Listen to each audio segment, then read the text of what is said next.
जय हिंद बच्चों। आज हम रसायन शास्त्र कक्षा 11 का अध्याय 3 classification of elements and periodic properties इसके बारे में अध्ययन करेंगे। एलिमेंट्स जिसके बारे में आपने पहले पढ़ा है, एलिमेंट्स मतलब जो छोटे छोटे कणों से मिलके बने हैं। वो कण क्या है? इलेक्ट्रॉन, प्रोटॉन और न्यूट्रॉन।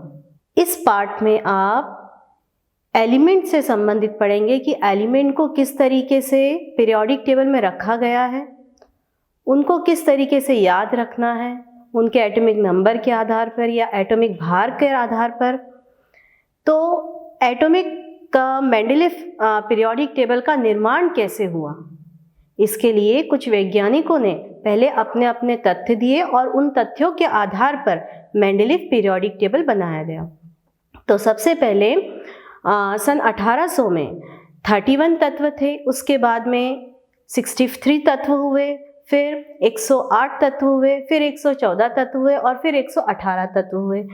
तो 118 तत्वों में से कुछ तत्व तो ऐसे हैं जो मैनमेड के द्वारा बनाए हुए हैं, मतलब मनुष्य द्वारा बनाए हुए हैं, क्योंकि पीरियोडिक टेबल में बहुत सा स्थान रिक्त छोड़ दिया था। क्यों रिक्त छोड़ा था? क्योंकि उनसे उस रिक्त स्थान की जो प्रॉपर्टीज थी वो उस एलिमेंट्स के साथ मैच नहीं कर रही थी। बाद में जिन वैज्ञानिकों ने उस एलिमेंट का आविष्कार किया तो फिर उस रिक्त स्थान पर उन्होंने उस एलिमेंट को रखा। तो इस तरीके से उन्होंने किया। इससे संबंधित मैं आपको एक प्रश्न दे रही हूँ कि तत्वों का वर्गीकरण आवश्यक क्यों है? इस प्रश्न को आप सोचिए।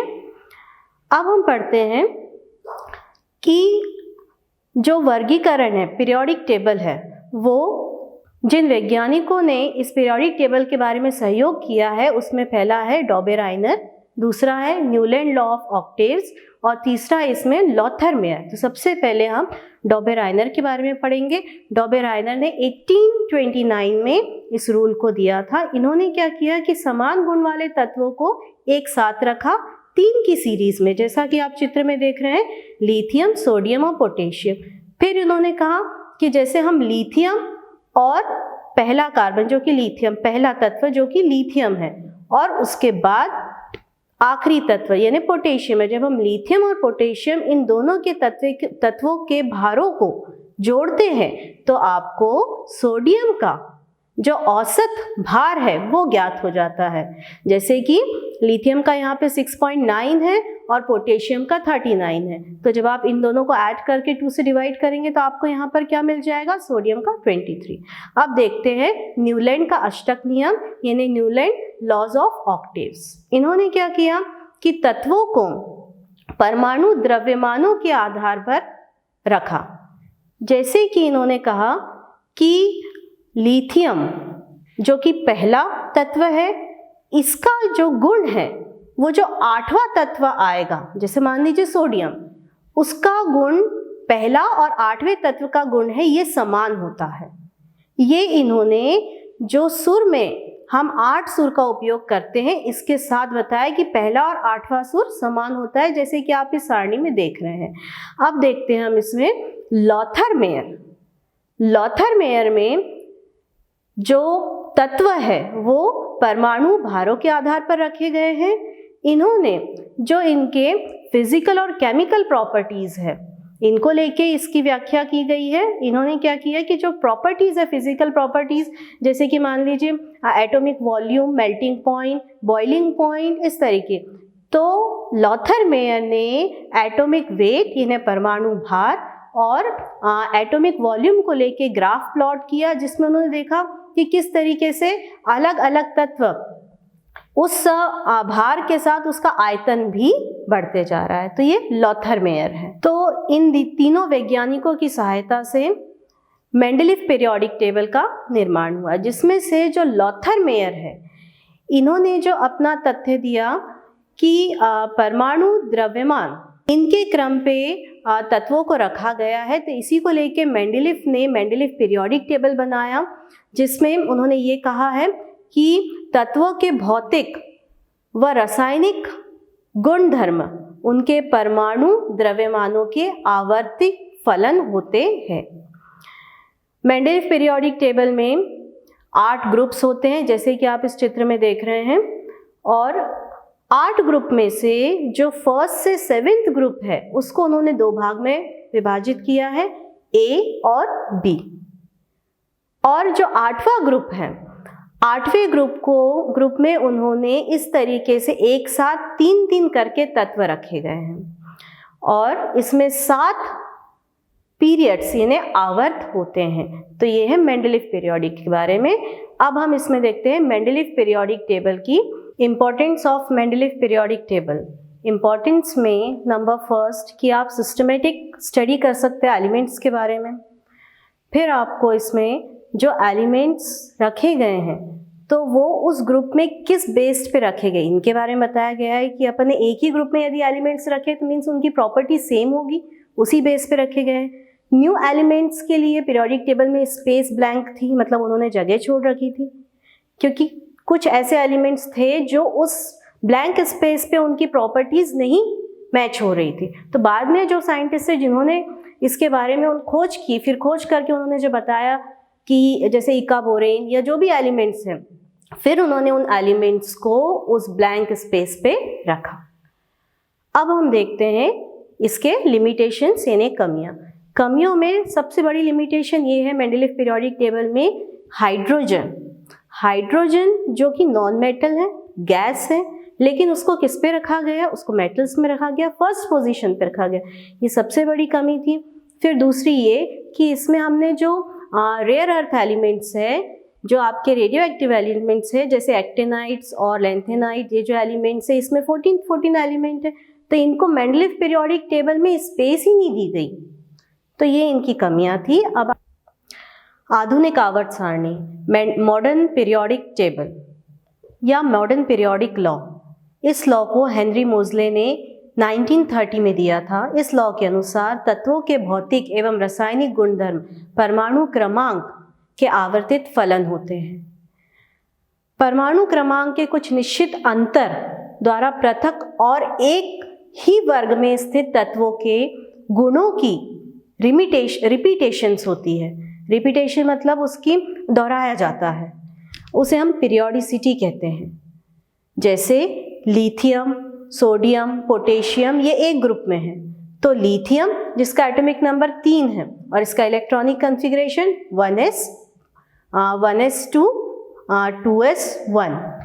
सोडियम जिसका एटॉमिक नंबर 11 है, इसका electronic configuration 1s2 2s2 2p6 3s1।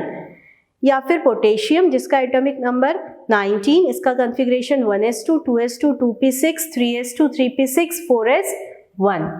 तो इसमें देखिए कि जो सभी लास्ट वाला इलेक्ट्रॉन है वो s सबशेल में एंटर कर रहा है, तो ये पीरियोडिसिटी कहलाती है। आइए अब देखते हैं दीर्घाकार आवर्त सारणी यानी long form of periodic table. इसमें वर्टिकल कॉलम्स रहते हैं जिसे हम ग्रुप या वर्ग कहते हैं, हॉरिजेंटल कॉलम रहते हैं जिसे हम पीरियड या आवर्त कहते हैं, जैसे कि आप इस चित्र में देख रहे हैं। यदि हम वर्ग की बात करें तो वर्ग में क्षारीय धातु जिनका कि इलेक्ट्रॉनिक विन्यास NS1 और NS2 जो एल्कली और एल्कलाइन मेटल्स इसमें प्रेजेंट रहते हैं। यदि वर्ग में हम ऊपर से नीचे की ओर आते हैं तो एटॉमिक नंबर बढ़ता है, और जिससे एटॉमिक नंबर बढ़ने के साथ साथ मीन्स उनमें जो कोश है वो भी बढ़ेंगे। अब देखते हैं हम आवर्त के बारे में। किस आवर्त में कितने तत्व उपस्थित है उसे हम इस सारणी से समझ सकते हैं। जैसे कि पहला आवर्त तो n का n = 1 यानी इसमें कक्षक 1s। फिर यदि इलेक्ट्रॉन की संख्या देखें तो s में कितने इलेक्ट्रॉन होते हैं 2, यानी इस आवर्त में कितने इलेक्ट्रॉन उपस्थित है 2। यदि n = 2 है तो कक्षक कितने हो जाएंगे, s में 2 और p में 6 यानी 8 इलेक्ट्रॉन। तो यानी तत्वों की संख्या कितनी हो जाएगी 2 और 3 में 8। यदि हम 4 को देखें तो 4 में देखिए n = 4, 4s 3d और 4p। इसमें देखिए s में 2 इलेक्ट्रॉन, d में 10 इलेक्ट्रॉन और p में 6 इलेक्ट्रॉन। टोटल कितने हो गए 18, यानी इसमें तत्वों की संख्या कितनी हो जाएगी 18, यानी 4 और 5 में 18 हो जाएगी। अब हम 6 को देखें तो 6 में देखिए n = 6 यानी 6x 4f 5d और 6p।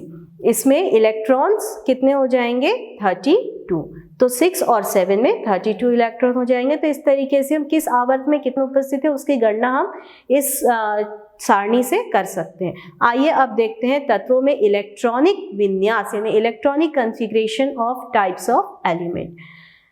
जो तत्वों की वर्गीकरण है उसमें हम तत्वों को 4 तरीके से वर्गीकृत करते हैं, S, P, D, F।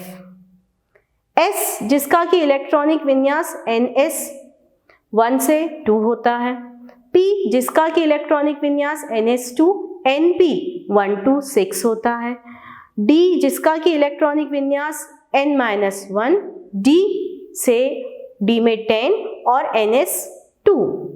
और F ब्लॉक की बात करें तो N-2 F 1 to 14 और N-1 D और NS2। आइए अब देखते हैं SPDF के कुछ गुण।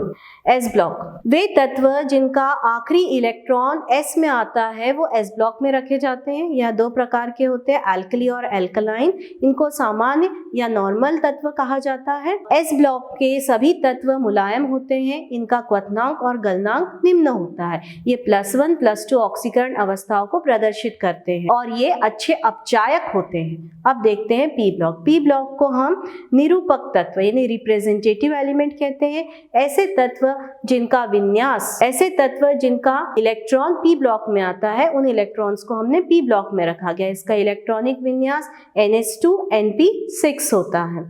धातु दोनों ही तत्व उपस्थित होते हैं। वर्ग 17 को हम हैलोजन कहते हैं और वर्ग 18 को उत्कृष्ट गैस, मतलब ऐसे तत्व रखे गए हैं जिनका कि इलेक्ट्रॉनिक विन्यास पूर्ण है। अब देखते हैं हम डी ब्लॉक। डी ब्लॉक को संक्रमण या फिर ट्रांजिशन एलिमेंट कहते हैं। ऐसे तत्व इनमें रखे गए जिनका आखिरी इलेक्ट्रॉन डी ब्लॉक में आता है। इनका जो इलेक्ट्रॉनिक विन्यास है ये डी में 10 और एस में 2। मेल्टिंग यानी क्वथनांक और गलनांक दोनों ही बहुत अधिक होते हैं। ये तत्व रंगीन यौगिकों को प्रदर्शित करते हैं और इसमें परिवर्तित ऑक्सीकरण अवस्थाएं प्रदर्शित होती है। डी ब्लॉक के तत्व अच्छे उत्प्रेरक भी होते हैं जैसे आयरन, जिंक, कोबाल्ट एक्सेट्रा। अब देखते हैं एफ ब्लॉक। एफ ब्लॉक को हम आंतरिक संक्रमण यानी इनर ट्रांजिशन एलिमेंट कहते हैं। यह भारी धातु होते हैं। इनका क्वथनांक और गलनांक भी उच्च होता है। एक्टिनाइट श्रेणी के अधिकांश तत्व रंगीन होते हैं।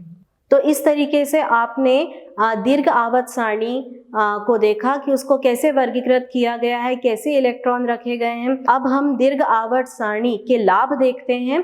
तो आवर्त सारणी के तत्वों की स्थिति से उनके इलेक्ट्रॉनिक विन्यास का पता कर सकते हैं। दीर्घ आवर्त सारणी में जो SPDF इन ब्लॉक्स में विभाजित किया गया है जिससे हम तत्वों को आसानी से समझ सकते हैं और इसे अच्छी तरीके से हम याद कर सकते हैं। अब देखते हैं दीर्घ आवर्त सारणी की कमियां। पहला, हाइड्रोजन। हाइड्रोजन जो कि पहले वर्ग में रखा गया है, तो उसको पहले वर्ग में क्यों रखा गया? जबकि वो एक गैस है तो उसे P ब्लॉक में होना चाहिए था।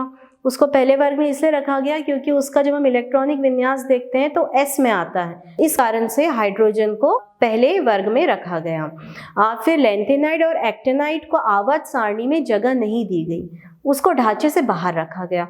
तो ये कुछ कमियां थी जो आपने long form of periodic table में देखा। अब देखते हैं भौतिक गुणों में प्रवृत्ति। आपने एलिमेंट्स के बारे में देखा, एलिमेंट के गुण जैसे कि आपने इनके एटॉमिक रेडियाई, आयनिक रेडियाई, इन गुणों के बारे में देखते हैं। तो आइए अब देखते हैं भौतिक गुणों में प्रवृत्ति। पहला इसमें एटॉमिक रेडियाई यानी परमाणविक त्रिज्या। यह नाभिक के केंद्र से इलेक्ट्रॉन युक्त बाह्यतम कोश से दूरी है। जैसे कि इसमें सबसे पहला हम लेते हैं सहसंयोजी त्रिज्या यानी कोवेलेंट रेडियाई। इसमें देखिए हमने यहाँ पे एक अणु लिया है। इस अणु में जो दोनों अणु हैं उनके बीच नाभिक उपस्थित है। अब वो दोनों अणु जहाँ पे मिल रहे हैं उस पे भी हमने एक चिन्ह बना दिया है। तो दोनों अणु के नाभिक की दूरी उसे हम कहते हैं अंतरनाभिकीय दूरी। दोनों अणु के बीच की दूरी है और एक अणु की बीच दूरी, जब इनको देखते हैं तो ये दूरी कहलाती है सहसंयोजी त्रिज्या। सहसंयोजी त्रिज्या को हम इस तरीके से निकाल सकते हैं, सहसंयोजी त्रिज्या बराबर अंतरनाभिकीय दूरी बटे 2। अब देखते हैं वंडर वॉल्स त्रिज्या। वन डर वाल्स त्रिज्या जो है ये ठोस अवस्था में होती है। ठोस अवस्था में एक ही पदार्थ जब एक से ज्यादा अणुओं के साथ क्रिया करता है और उसके बीच में जो दूरी है उस दूरी को हम वन डर वाल त्रिज्या कहते हैं। जैसे कि आप इस चित्र में देख रहे हैं कि मैंने यहाँ पर दो अणु लिए हैं और दोनों अणु के बीच की दूरी एक चिन्ह द्वारा दर्शाया है, दोनों अणु की नाभिकों की दूरी। तो इसमें देखिए कि एक अणु जिसमें नाभिक मैंने दर्शाया हुआ है और दूसरे अणु, इन दोनों अणु के बीच की जो दूरी है तो वो दूरी और अणु के नाभिक की दूरी, उस दूरी को हम कहते हैं वन डर वाल रेडियस या वन डर वाल त्रिज्या। अब हम देखते हैं इसमें आयनिक त्रिज्या। ये क्रिस्टलीय ठोस में होते हैं, जैसे कि सोडियम क्लोराइड हो गया, पोटेशियम क्लोराइड हो गया। तो जैसे इसमें हम सोडियम क्लोराइड का उदाहरण लेते हैं, सोडियम जिसपे कि धन आवेश है और क्लोरीन जिसपे कि ऋण आवेश है। तो जब हम देखते हैं तो सोडियम का आकार छोटा है और क्लोरीन का आकार बड़ा है। इन दोनों के बीच की दूरी, जब हम ये दोनों तत्व जहाँ पे जुड़ रहे हैं सोडियम और क्लोरीन, वहां से लेके उस नाभिक तक की दूरी निकालते हैं। यदि हम धनायन का निकालते हैं तो आपको धनायन का मान निकल जाएगा, या फिर उन दोनों के बीच से लेके ऋणायन का निकालते हैं तो ऋण आयन का मान निकल जाएगा।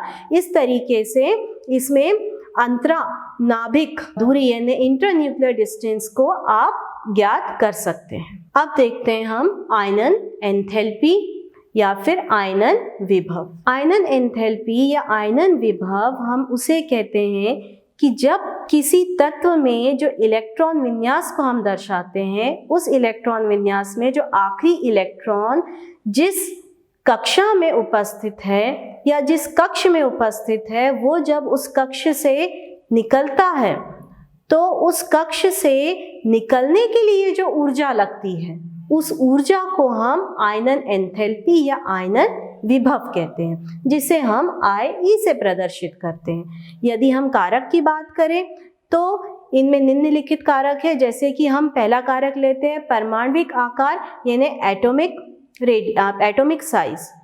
तो इसमें क्या होता है कि परमाणुक आकार में हम देखते हैं कि एटॉमिक नंबर बढ़ता है, तो एटॉमिक नंबर बढ़ता है तो उसका जो आकार भी बढ़ता है, आकार बढ़ रहा है यानी उसमें कक्षकों की संख्या भी बढ़ रही है। तो नाभिक से लेके कक्षकों की दूरी बढ़ती जा रही है। तो हम ये कह सकते हैं कि यदि परमाणुक आकार बढ़ता है तो जो आयनन विभव है वो कम हो जाता है, क्योंकि नाभिक से लेके आखिरी कक्षक तक की दूरी बढ़ जाती है। दूसरा देखते हैं नाभिकीय आवेश। नाभिकीय आवेश यदि ज़्यादा होगा, मतलब इलेक्ट्रॉन और नाभिक के बीच में जो अट्रैक्शन है वो बहुत ज़्यादा होगा, तो वो ज़्यादा होगा, आयनन एंथैल्पी है वो भी बहुत ज़्यादा हो जाएगी। अब देखते हैं हम इसमें इलेक्ट्रॉन लब्धि एंथैल्पी यानी इलेक्ट्रॉन गेन एंथैल्पी। जब कोई गैसीय परमाणु इलेक्ट्रॉन ग्रहण कर ऋण आवेश में परिवर्तित होता है तो उसे हम कहते हैं इलेक्ट्रॉन लब्धि एंथैल्पी। इसमें भी कुछ कारक प्रभावित करते हैं, जैसे कि हम परमाणुक आकार को ही देखते हैं तो परमाणुक आकार में जैसे हमने कोई तत्व लिया, उस तत्व की संख्या बढ़ती जा रही है वर्ग में ऊपर से नीचे आने पर, तो क्या होगा, कक्षा भी बढ़ेंगे। तो कक्षा बढ़ेंगे तो नाभिक से लेके उन कक्षकों की दूरी बढ़ती जाएगी, तो दूरी बढ़ती जाएगी तो जो नाभिकीय आकार है वो बढ़ रहा है, तो उसको लेके इलेक्ट्रॉन लब्धि एंथैल्पी वो क्या हो जाएगी, कम हो जाएगी, जिससे इलेक्ट्रॉन और नाभिक में आकर्षण कम होता है। अब देखते हैं इसमें दूसरा नाभिकीय आवेश। नाभिकीय आवेश में वृद्धि के साथ नाभिक एवं आने वाला इलेक्ट्रॉन के मध्य आकर्षण में वृद्धि होती है। तो इस तरीके से हमने इलेक्ट्रॉन गेन एंथैल्पी देखी, जिसको हम EA से प्रदर्शित करते हैं। अब देखते हैं इसमें विद्युत ऋणात्मकता यानी इलेक्ट्रोनेगेटिविटी। इलेक्ट्रोनेगेटिविटी मतलब किसी तत्व के परमाणु द्वारा किसी दूसरे परमाणु से इलेक्ट्रॉन ग्रहण करना या आकर्षित करने से ऋण आवेश उत्पन्न होता है। उस ऋण आवेश को हम इलेक्ट्रोनेगेटिविटी कहते हैं। जैसे कि मान लीजिए क्लोरीन को अपना अष्टक पूर्ण करने के लिए वो दूसरे किसी तत्व से इलेक्ट्रॉन को ग्रहण करेगा और उस पर क्या आवेश आ जाएगा, ऋण आवेश आ जाएगा, तो हम कहेंगे इलेक्ट्रोनेगेटिविटी। तो आपने जो एंथैल्पी विभव और एंथैल्पी, लब्धि या फिर इलेक्ट्रोनेगेटिविटी देखी, इसको हम इस सारणी से समझ सकते हैं। इसमें देखिए मैंने वर्ग और आवर्त दोनों तरीके से बताया है। यदि हम आयनन एंथैल्पी की बात करें तो वर्ग में आयनन एंथैल्पी क्या हो जाती है, घट जाती है, और आवर्त में आयनन एंथैल्पी बढ़ जाती है। यदि हम इलेक्ट्रॉन एंथैल्पी की बात करें तो इलेक्ट्रॉन एंथैल्पी में वर्ग में ये घट जाती है और आवर्त में बढ़ जाती है। यदि हम परमाणुविक त्रिज्या की बात करें तो वर्ग में ये बढ़ जाती है और आवर्त में ये घट जाती है। और यदि हम विद्युत ऋणात्मकता की बात करें तो वर्ग में यह घट जाती है और आवर्त में बढ़ती है। तो इस तरीके से आपने इस सारणी की मदद से इन चीज़ों को देखा। आइए अब देखते हैं विद्युत ऋणात्मकता और इलेक्ट्रॉन लब्धि एंथैल्पी में अंतर। विद्युत ऋणात्मकता व इलेक्ट्रॉन लब्धि एंथैल्पी दोनों ही तत्व इलेक्ट्रॉन आकर्षित करने की प्रवृत्ति है, लेकिन ये कई प्रकार से भिन्न होती है। विद्युत ऋणात्मकता, पहला पॉइंट, यह परमाणु के सहभाजित इलेक्ट्रॉन युग्म को आकर्षित करने की प्रवृत्ति है। लब्धि एंथैल्पी, यह परमाणु के बाह्यम इलेक्ट्रॉन को आकर्षित करने की प्रवृत्ति है। विद्युत ऋणात्मकता, दूसरा, यह परमाणु की इलेक्ट्रॉन आकर्षित करने की सापेक्षिक प्रवृत्ति है। यह परमाणु की इलेक्ट्रॉन आकर्षित करने की परम प्रवृत्ति है। यह आपतित परमाणु का गुण है। यह विलगित परमाणु का गुण है। इसकी कोई इकाई नहीं होती। इसकी तुलना के लिए पैमाने होते हैं। इसकी निश्चित इकाई होती है जिसे कि किलोजूल मोल इनवर्स परमाणु आदि से व्यक्त करते हैं, जैसे कि chlorine, bromine, fluorine, oxygen, aluminium, carbon, lithium, caesium व ज़ीनॉन। तत्वों में से निम्न को चुनिए। पहला, उच्चतम ऋणात्मक इलेक्ट्रॉन कौन सा है? दूसरा, निम्नतम आयनन एंथैल्पी वाला तत्व। फिर लघुत्तम आकार वाला तत्व। तो इसका उत्तर है पहले वाले का, क्लोरीन तत्व की इलेक्ट्रॉन लब्धि एंथैल्पी सर्वाधिक है। दूसरे वाले का, सीजियम तत्व की आयनन एंथैल्पी निम्नतम है। तीसरा, फ्लोरीन तत्व की परमाणुविक त्रिज्या न्यूनतम होती है। बच्चों, मैंने आपसे प्रश्न पूछा था तत्वों का वर्गीकरण क्यों आवश्यक होता है। जैसे कि आपने अभी देखा कि पीरियोडिक टेबल की सहायता से आप तत्वों को बहुत अच्छी तरीके से याद रख सकते हैं। तो इतने सारे तत्वों को, उनके असंख्य यौगिकों के रसायन अध्ययन अलग अलग कर पाना बहुत ही कठिन था। तो उनको अच्छी तरीके से अध्ययन करने के लिए, इस कठिनाई को दूर करने के लिए कुछ वैज्ञानिकों ने प्रयास किया। उन वैज्ञानिकों के नाम थे डॉबेराइनर, न्यूलैंड और लॉथरमेयर, जिनकी सहायता से मेंडलीव पीरियोडिक टेबल का निर्माण हुआ, जिसकी वजह से हम तत्वों को अच्छी तरीके से जान सके, उनको समझ सके। तो बच्चों, आज के पाठ में आपने तत्व के बारे में पढ़ा कि तत्व की खोज कैसे हुई, फिर मेंडलीव पीरियोडिक टेबल के अनुसार उन तत्वों को किस तरीके से रखा गया। डॉबेराइनर, लॉथरमेयर और न्यूलैंड, इनकी सहायता से मेंडलीव पीरियोडिक टेबल का निर्माण हुआ। अब मेंडलीव पीरियोडिक टेबल की जो लिमिटेशंस थी, जो कमियां थी, उनको दूर करने के लिए मोस्ले ने मॉडर्न पीरियोडिक टेबल दिया, आधुनिक पीरियोडिक टेबल दिया, जिसमें उन्होंने कुछ कमियों को दूर किया। और इसके साथ साथ आपने इसमें जो आधुनिक पीरियोडिक टेबल है उसको एस, पी, डी, एफ, ये 4 ब्लॉक में बांटा गया। किस आधार पे उन इलेक्ट्रॉन्स को रखा गया है उसके बारे में देखा कि एस ब्लॉक में क्यों रखा गया, क्योंकि वे तत्व जिनका आखिरी इलेक्ट्रॉन एस ब्लॉक में आता है इसलिए इसको एस ब्लॉक में रखा गया, या जिनका आखिरी इलेक्ट्रॉन पी में आता है उनको पी ब्लॉक में रखा गया। इसी तरीके से डी और एफ। और किस सारणी में, किस आवर्त में कितने इलेक्ट्रॉन होंगे वो हमने एक सारणी की सहायता से देखा कि जिसमें n बराबर 1 का 1 है तो उसमें 1s आ गए, यानी s में 2 इलेक्ट्रॉन, यानी n बराबर 1 सारणी में 2 इलेक्ट्रॉन आएंगे। और इसी तरीके से आपने बाकी देखे।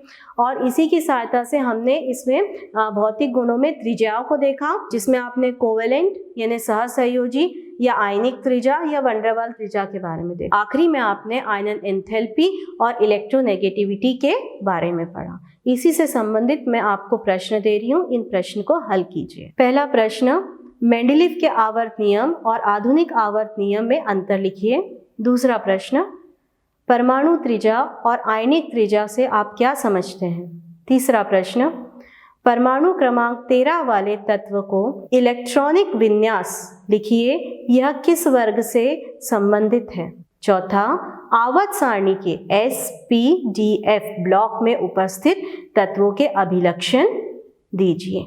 धन्यवाद।